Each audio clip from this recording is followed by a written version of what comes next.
রাজধানীর বনানী ক্লাবে শুরু হয়েছে এশিয়ান আন্তর্জাতিক স্নুকার চ্যাম্পিয়নশিপের কোয়ালিফায়ার। ৩২ জন খেলোয়াড়ের মধ্য থেকে সেরা ২ জন সুযোগ পাবে মূল আসরে। ৫ দিনের কোয়ালিফায়ার শেষ হবে ২০ জানুয়ারি। ফেব্রুয়ারির মাঝামাঝি সময়ে কাতারের দোহার উদ্দেশ্যে রওনা দেবেন মূল পর্ব নিশ্চিত করা সেরা ২ জন। আসন্ন এশিয়ান স্নুকার চ্যাম্পিয়নশিপকে সামনে রেখে অনুশীলন শুরু করেছে বাংলাদেশ। কোয়ালিফায়ার পর্বে ৩২ জনের লড়াই থেকে সেরা ২ জন অংশ নেবে মূল পর্বে। সেই লক্ষ্যেই চলছে প্রস্তুতি। রাজধানীর বনানী ক্লাবে ৫ দিনব্যাপী আয়োজনের উদ্বোধন করেন বিলিয়ার্ড অ্যান্ড স্নুকার ফেডারেশনের সভাপতি। নতুন কমিটির অধীনে দেশব্যাপী খেলাটি ছড়িয়ে দেওয়ার আশ্বাস দেয়া হয়। তবে নিজস্ব ভবন ও পর্যাপ্ত সুযোগ সুবিধা না থাকায় সরকারের হস্তক্ষেপ চেয়েছেন তিনি।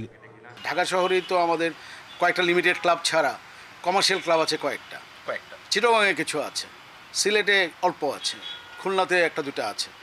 আমাদের তো নাই। ফ্যাসিলিটি না থাকলে আমরা ডেভেলপ করবো কীভাবে?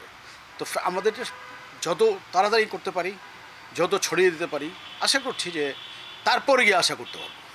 ফেব্রুয়ারি মাসে কাতারের দোহায় বসবে এশিয়ান স্নুকার চ্যাম্পিয়নশিপের আসর।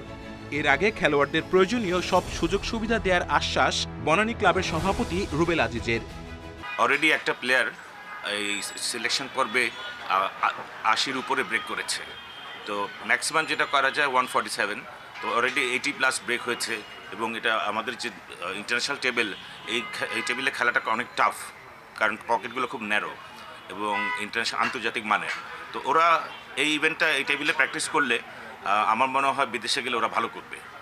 আর আমরা আমাদের ফ্যাসিলিটিস ওপেন রাখবো যতক্ষণ পর্যন্ত তারা ইন্টারন্যাশনাল ইভেন্টে পার্টিসিপেট না করে, তারা এখানে প্র্যাকটিস করতে পারে।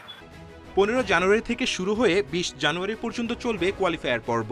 ১২ থেকে ১৩ ফেব্রুয়ারি দোহার উদ্দেশ্যে দেশ ছাড়বে খেলোয়াড়রা। Kamrul Hasnat, independent news, Dhaka.